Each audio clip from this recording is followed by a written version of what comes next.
नमस्कार, मैं नितेश गर्ग और आप देख रहे हैं IANS 24/7 का ये खास बुलेटिन तीन खबर सबकी नजर। स्वागत है आपका। पहली खबर जो तीन खबर सबकी नजर में रहने वाली है वो है प्रधानमंत्री नरेंद्र मोदी के भोपाल से दिए गए बयान से जुड़ी हुई। बयान तल्ख है, बयान पर प्रतिक्रिया आ रही है चारों तरफ से। प्रधानमंत्री नरेंद्र मोदी ने शनिवार कांग्रेस सहित विपक्षी दलों पर निशाना साधते हुए कहा है कि कुछ लोगों ने उन्हें मारने के लिए भांति भांति के लोगों को सुपारी दे रखी है। जानेंगे कि कैसी सुपारी, क्यों सुपारी, आखिर ये है कहां सुपारी।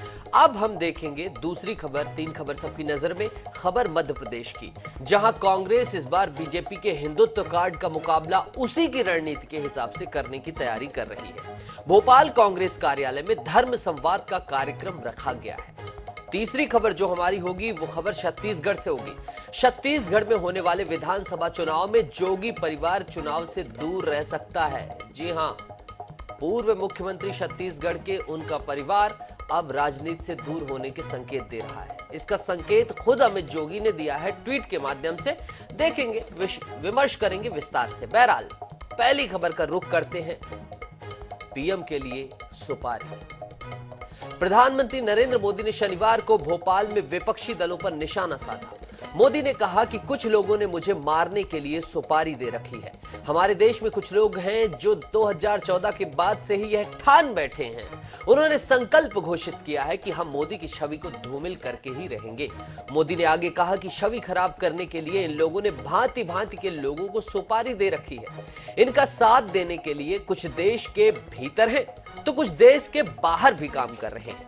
ये लोग मोदी की इमेज को धूमिल करने में लगे हुए हैं, लेकिन भारत के गरीब, पिछड़े और दलित लोग मोदी का सुरक्षा कवच बनकर खड़े हो गए हैं। इसलिए ये लोग बौखला गए हैं, ये नए नए पैंतरे आजमा रहे हैं। पीएम मोदी ने कहा कि अब इन्होंने एक और संकल्प लिया है कि मोदी तेरी कब्र खुदेगी। इनके संकल्प के बीच देशवासियों को देश के विकास पर ध्यान देना है। अब जान लीजिए कि आखिर ये सब हुआ क्यों। कांग्रेस पीएम मोदी पर अडानी को लाभ पहुंचाने का आरोप लगातार लगा रही है, विरोध कर रही है। राहुल गांधी की सदस्यता रद्द होने को भी, इस मसले पर भी मोदी पर हमले किए जा रहे हैं। वहीं आम आदमी पार्टी ईडी की कार्रवाई के बाद मोदी पर व्यक्तिगत हमला कर रही है, सर्टिफिकेट की मांग कर रही है, पोस्टर वॉर छेड़ रही है। बाकी दल भी इनके साथ है। मोदी ने विपक्ष के इन्हीं आरोपों का जवाब दिया है। वंदे भारत ट्रेन को हरी झंडी दिखाने के मौके पर झीलों की नगरी भोपाल में मोदी ने निशाना साधते हुए कहा है कि पहले की सरकारें वोटों से तुष्टीकरण में जुटी थी और हम देशवासियों के संतुष्टीकरण के लिए समर्पित हैं। यानी कि वोट के संतुष्टीकरण वर्सेस देश के संतुष्टीकरण की भी बात है। प्रधानमंत्री ने परिवारवाद की राजनीति पर कटाक्ष करते हुए कहा है कि वे देश के एक ही परिवार को देश का प्रथम नागरिक मानते रहे। देश के गरीब मध्यम वर्गीय परिवार को उन्होंने अपने ही हाल पर छोड़ दिया। सुपारी वाले बयान पर कपिल सिब्बल ने प्रधानमंत्री से ऐसे लोगों के नामों का खुलासा तक करने का अनुरोध कर दिया है। सिब्बल ने कहा कि यह राष्ट्र रहस्य नहीं हो सकता। ऐसे लोगों को, संस्थानों को और देशों के नाम बताएं, हम उन पर मुकदमा चलाएंगे। इसी सब पर विमर्श होगा। बहरहाल देखते हैं प्रधानमंत्री नरेंद्र मोदी ने क्या हमला बोला है। हमारे देश में कुछ लोग जो 2014 के बाद से ही ये ठान कर बैठे हैं और पब्लिकली बोले भी हैं और उन्होंने अपना संकल्प घोषित किया है। क्या किया है? उन्होंने अपना संकल्प घोषित किया है, हम मोदी की छवि को धूमिल करके रहेंगे। इसके लिए इन लोगों ने भांति भांति के लोगों को सुपारी दे रखी है और खुद भी मोर्चा संभाले हुए हैं। इन लोगों का साथ देने के लिए कुछ लोग देश के भीतर है और कुछ देश के बाहर भी बैठकर अपना काम कर रहे हैं।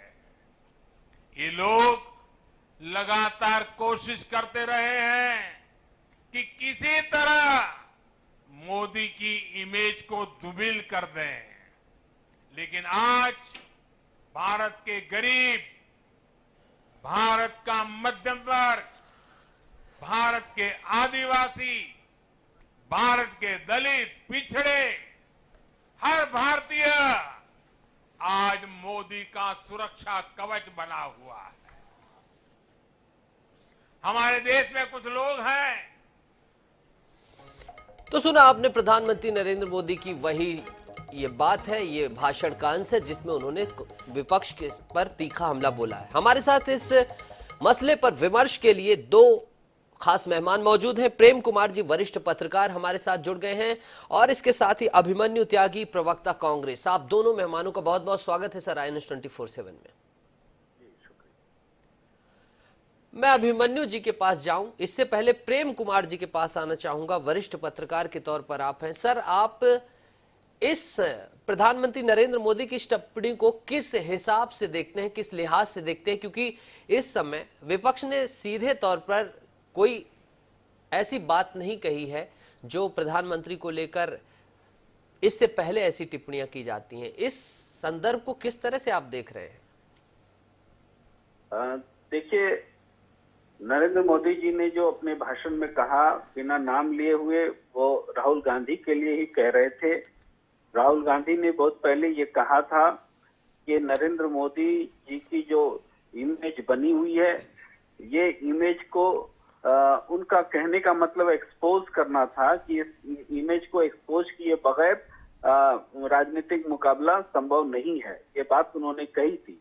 तो इसको बीजेपी अपने तरीके से, नरेंद्र मोदी अपने तरीके से कह रहे हैं कि वो तो खुल्लम खुल्ला बोल चुके हैं कि हमारी छवि को धूमिल करेंगे। तो एक बात ये है। और दूसरी बात है जान को खतरा। तो जान को खतरा, प्रधानमंत्री जी की जान अगर खतरे में है, वो अगर खुद ऐसा महसूस कर रहे हैं, तो ये देश के लिए गंभीर चिंता की बात है कि प्रधानमंत्री की ही जान खतरे में है। गंभीर चिंता की बात है। बिल्कुल सर, हमारे साथ अभिमन्यु जी जुड़े हुए हैं। अभिमन्यु जी, प्रधानमंत्री नरेंद्र मोदी ने इतनी बड़ी टिप्पणी की है, वरिष्ठ पत्रकार प्रेम कुमार जी ने कहा कि साफ तौर पर राहुल गांधी की तरफ निशाना था। इससे पहले भी कई तरह की टिप्पणियां की गई। कांग्रेस इस वक्त इस टिप्पणी को लेकर प्रधानमंत्री जी के क्या कहना चाहेगी? देखिए, हमारे प्रधानमंत्री जी सबके सर्वमान्य नेता भी हैं, क्योंकि देश के प्रधानमंत्री हैं जी। और अगर हमारे देश के प्रधानमंत्री को जान का खतरा है तो ये हमारे लिए चिंता का विषय तो है ही। और हम भी प्रधानमंत्री जी से निवेदन करते हैं कि ऐसे दुष्ट लोगों का नाम वो जाहिर करें। और फौज है, उनके पास फौज का कंट्रोल है। ऐसे लोगों का दमन, चाहे वो देश में हो, चाहे दुनिया की किसी भी मुल्क में वो छुपे बैठे हों, उनका दमन होना बहुत जरूरी है।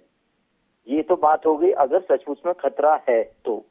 लेकिन अगर ये विक्टिम कार्ड है, क्योंकि अभी हाल ही में राहुल गांधी जी की सदस्यता गई और सदस्यता जाने के जितने जल्दी ही कोठी खाली कराने का आदेश हुआ, अब सुरक्षा भी जाएगी। और ऐसे शख्स की जिनके फादर स्वर्गीय राजीव गांधी प्रधानमंत्री रहे और शहीद हुए इस देश के लिए, जिनकी दादी इंदिरा गांधी जी प्रधानमंत्री रही और देश के लिए शहीद हुई, जो सचमुच में शहीदों वाला परिवार है। कभी राहुल गांधी जी ने, कभी प्रियंका गांधी जी ने कभी भी सार्वजनिक मंच पे ऐसा नहीं कहा कि मुझे जान का खतरा है, मेरे खिलाफ साजिशें हो रही हैं और हमें कोई मार सकता है। ऐसी बातें नहीं कही। अगर देश में प्रधानमंत्री ही सुरक्षित नहीं है, यानी मैं और आप भी सुरक्षित नहीं है, तो ऐसे कमजोर प्रधानमंत्री को अपने पद से इस्तीफा दे देना चाहिए और जनता के मैदान में आना चाहिए और कहना चाहिए कि देश इतना कमजोर क्यों हो गया। ये वही देश है जो 48 में पाकिस्तान से जीता, 65 में पाकिस्तान से जीता, 71 में जीता। जी बिल्कुल बिल्कुल। यानी कि सर आपका कहना है कि एक विक्टिम कार्ड है और अगर सुरक्षा में चूक संबंधी कोई बात है तो जांच होनी चाहिए। बिल्कुल सौहार्दपूर्ण आपने टिप्पणी किया। यही बात कपिल सिब्बल जी ने कही है। फिलहाल वक्त कम है। प्रेम कुमार जी आपका और अभिमन्यु त्यागी जी आप दोनों का बहुत बहुत शुक्रिया हमसे जुड़ने के लिए। लेकिन इस मुद्दे पर खास विमर्श के लिए हमारे साथ जुड़ गए हैं छत्तीसगढ़ के स्वास्थ्य मंत्री टीएस सिंहदेव जी। सर आपका बहुत बहुत स्वागत है न्यूज़ 24/7 में।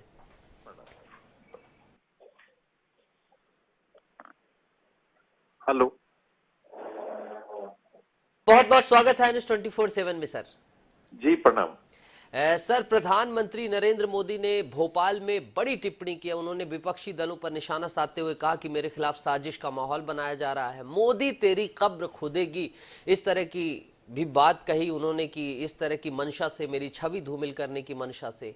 किस तरह से देखते हैं सर आप उनकी इस बयान को? ये किसी तरह से लोगों की भावनाओं से खेलकर सहानुभूति लेने का एक और प्रयास है। कभी चाय की बात आती है, कभी आर्थिक रूप से कमजोर परिवार की बात आती है, कभी कुछ कभी ओबीसी की बात आती है, अभी नया शगुफा एक प्रधानमंत्री जी ने छोड़ा है।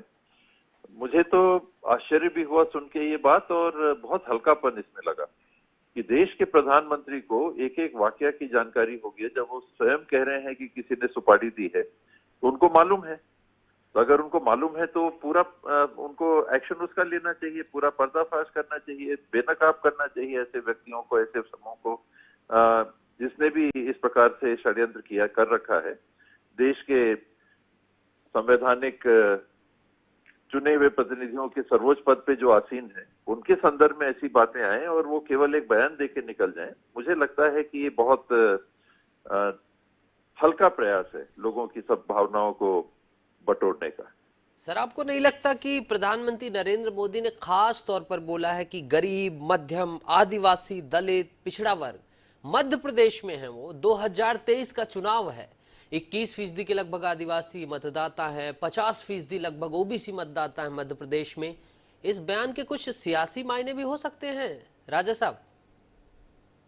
हर वक्तव्य में राजनीतिक व्यक्ति का राजनीति तो होती ही है, इसमें तो कोई दो बात है नहीं। मैं उनको स्टेट्समैन बतौर नहीं देखता, एक राजनीतिक बतौर ही देखता हूँ। राजनीतिक व्यक्ति के रूप में प्रधानमंत्री के पद पे आसीन है, और मामला केवल 2023 के चुनाव का नहीं हो सकता जी। जो वातावरण या जो गलती उन्होंने की जी, राहुल जी के ऊपर कार्रवाई जिस तरह से हुई, चुनाव आयोग ने स्वयं 30 दिन का जो स्टे लगा हुआ था ऑर्डर के, उसका हवाला देके बाई इलेक्शन नहीं करवाया वायनाड का, तो बड़ी चूक उनसे हो गई। वो रात को मिलते हैं स्पीकर साहब से और स्पीकर आनंद फानंद में सुबह डिस्क्वालिफिकेशन का नोटिस निकाल देते हैं। ये 30 दिन का स्टे तो दुनिया जानती थी, देश जानता था, आप जानते थे, मैं जानता था, विशेषज्ञ जानते थे, तो निसंदेह स्पीकर साहब भी जानते होंगे। तो एक स्पीकर कहते हैं रातों रात इनका डिस्क्वालिफिकेशन सुबह, और चुनाव आयोग के आयुक्त कहते हैं, कमिश्नर कहते हैं, चीफ कमिश्नर, कि अभी तो उसमें स्टे है जी, 30 दिन का समय है, उसके बाद वायनाड का हम उपचुनाव कराएंगे, सीट खाली उन्हें नहीं मानी। इस परिवेश में उन्होंने भावनाओं से खेलने का एक और प्रयास किया है, भावनाओं से खेलने का प्रयास किया। जी राजा साहब, यानी आपका साफ तौर पर कहना है कि उन्हें आप सियासी तौर पर ही उनके हर बयान को देखते हैं, और ये बयान भी कुछ ऐसा ही है राहुल गांधी की टिप्पणी को लेकर। सर, आपका बहुत बहुत धन्यवाद हमसे बात करने के लिए, इस बेबाकी से आपने हमारे साथ बात की। अब वक्त हो चुका है तीन खबर सबकी नजर में दूसरी खबर का। मध्य प्रदेश की सत्ता में वापसी के लिए किसी ने धर्म संवाद किया, और वो पार्टी है कांग्रेस। मध्य प्रदेश की सत्ता में वापसी के लिए कांग्रेस इस बार बीजेपी के हिंदुत्व कार्ड का मुकाबला उसी की रणनीति के हिसाब से करने जा रही है। भोपाल का कांग्रेस दफ्तर पूरी तरह से भगवा रंग में रंगा नजर आ रहा है। आज कांग्रेस कार्यालय में धर्म संवाद का कार्यक्रम आयोजित किया जा रहा है। इस संवाद में प्रदेश भर के मठ मंदिरों के पुजारी, धर्माचार्य शामिल होने पहुंचे हैं। पीसीसी चीफ कमलनाथ भी धर्म संवाद में मौजूद हैं। इस कार्यक्रम के पहले पूरे पीसीसी कार्यालय में भगवा रंग के झंडे लगाए गए। कांग्रेस कार्यालय में आयोजित धर्म संवाद में मंदिरों पर सरकारी अफसरों द्वारा लगाई जा रही बंदिशों को रोकने के लिए भी रणनीति पर चर्चा होगी। पिछले कई सालों में साधु संत पुजारी मंदिरों और धार्मिक क्षेत्रों पर सरकारी करण का विरोध भी कर रहे हैं। तो आइए इस संदर्भ पर विमर्श करेंगे, हम जानेंगे तमाम तरह से क्या है। इनको क्यों पेट में दर्द होता है जब हम मंदिर जाते हैं? इनको पेट में दर्द होता है जब हम भगवा कि हमारा कुछ लग जाता है।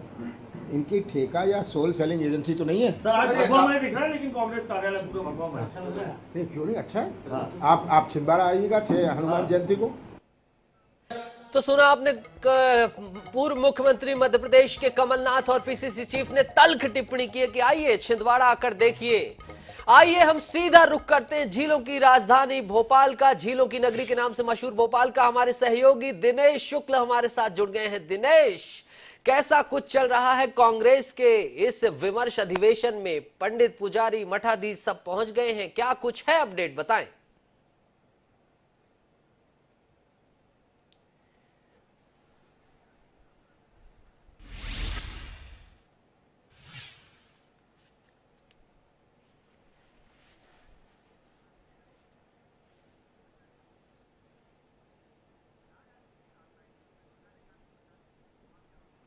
भगवा ने सवाल पूछा गया कि पीसीसी भगवा में हो गया है, तो उनका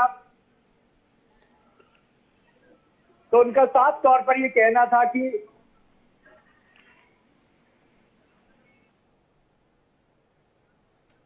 दिनेश, आपकी आवाज में थोड़ा व्यवधान आ रहा है, लेकिन समझ में आ रहा है आपके आसपास माहौल देखकर कि कांग्रेस की इस बैठक में, मंदिर पुजारी प्रकोष्ठ की बैठक में काफी भगवाकरण दिखाई दे रहा है। इसे हिंदुत्व कार्ड की रणनीति, सॉफ्ट हिंदुत्व एजेंडे के तौर पर देखा जा रहा है। हम एक बार फिर से अपने सहयोगी से जुड़ने की कोशिश करेंगे, लेकिन मैं आपको बता दूं कि कांग्रेस उपाध्यक्ष जेपी धनोपिया ने साफ तौर पर कहा है कि हम पंडित पुजारियों की समस्याओं को जानकर उनसे उचित समाधान की ओर बढ़ना चाह रहे हैं, इसलिए मंदिर पुजारी प्रकोष्ठ बनाया और अब उसकी बैठक की जा रही है। लेकिन सियासत में सवाल खड़े होते हैं और सवाल खड़े होना लाजमी भी है, क्योंकि चुनाव है 6 महीने बाद मध्य प्रदेश में, और ऐसी स्थिति में मंदिर पुजारी प्रकोष्ठ 1 वर्ष पहले बनाना, उसकी बैठक करना कहीं ना कहीं संदेश दे रहा है पूर्व मुख्यमंत्री कमलनाथ के सॉफ्ट हिंदुत्व की छवि को भुनाने की। जाहिर सी बात है भारतीय जनता पार्टी इसकी काट ढूंढने की कोशिश करेगी, लेकिन इस वक्त की बड़ी खबर यही है, इस वक्त की खबर यही है कि राजधानी भोपाल में हिंदुत्व कार्ड और सॉफ्ट हिंदुत्व एजेंडे पर चलकर भारतीय राष्ट्रीय कांग्रेस मध्य प्रदेश मंदिर पुजारी प्रकोष्ठ की बैठक राजधानी भोपाल में संपन्न कर रही है। इसके साथ ही आप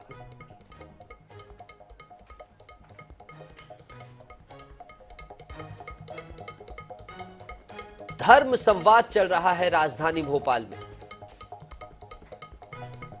हिंदुत्व की राह पर कांग्रेस चल रही है, ऐसा बोल रहे हैं कई रणनीतिकार।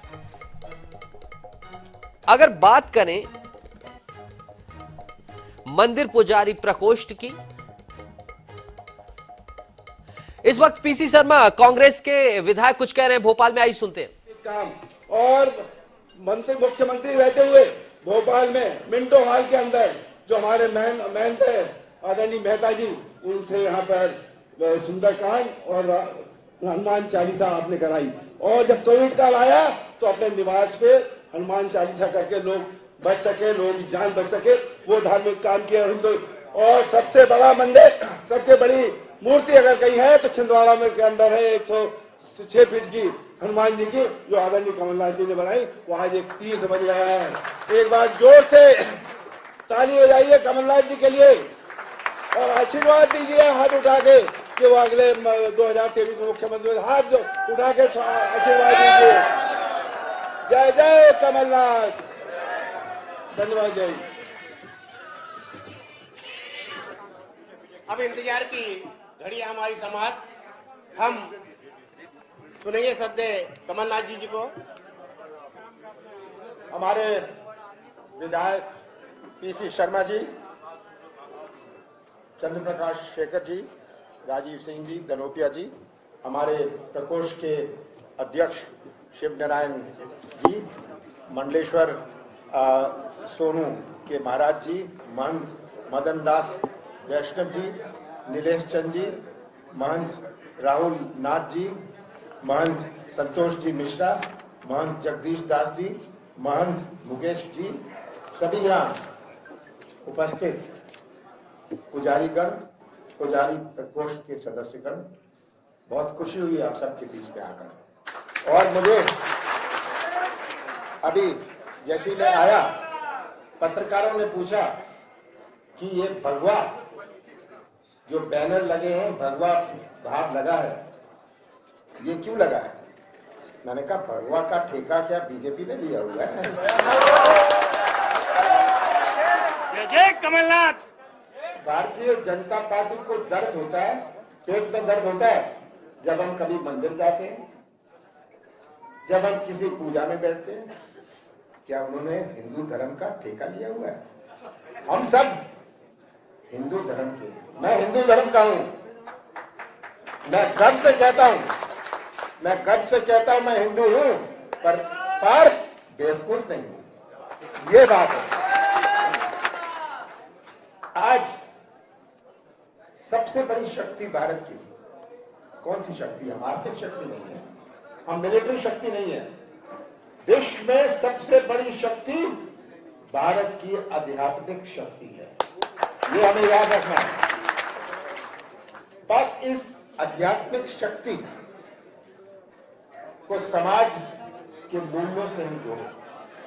आध्यात्मिक शक्ति एक माध्यम है कि आज की जो नई पीढ़ी है, मुझे इसकी बड़ी चिंता है, आज की जो नई पीढ़ी है, ये व्हाट्सएप वाली, इंटरनेट वाली पीढ़ी है, वो सामाजिक मूल्यों से तरह फिसल रही है।